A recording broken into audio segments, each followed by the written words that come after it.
Make a King Mad by Nigel Curtis. It was a nice day. You get out of bed, you look outside, and you see war. You stare in shock. Oh, that horrible King George. We have to fight for independence, Samuel Adams thought. He started to think of what he could do, because after all, there was a war outside.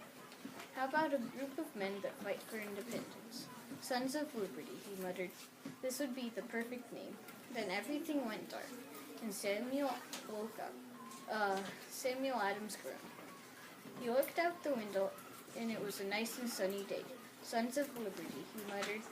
He wants to make this dream come true. Okay, first the Sugar Act, which King George made those dumb taxes on molasses. So you're probably thinking, well, it's just molasses.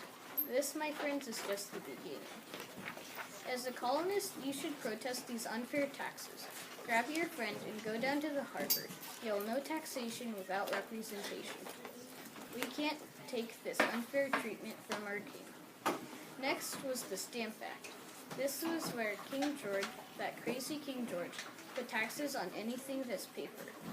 Okay, so now things are just a little heated up. So people didn't buy paper, so you just walk away from the paper you see. Third was the Townshend Act.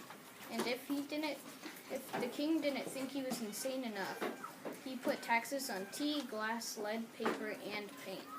That's where there was some tension. So again, people didn't buy anything like that. Then you see a tax collector, give them a ball of tar with feathers. And then the worst of the acts were the coercive acts, where there was Parliament. And the king made unfair laws in the colonies. That made the tension somewhat bigger.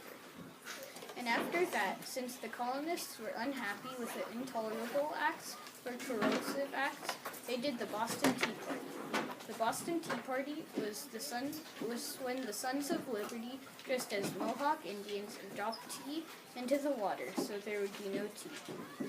That made the king even more mad, so he still kept taxes on tea, which were called the Tea Acts. That led to the Boston Massacre, where the first bloodshed was.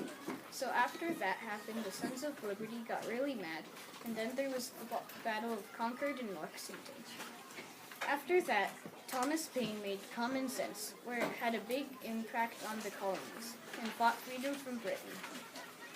Then, of course, the Continental Congress, where they got prepared for the Declaration of Independence.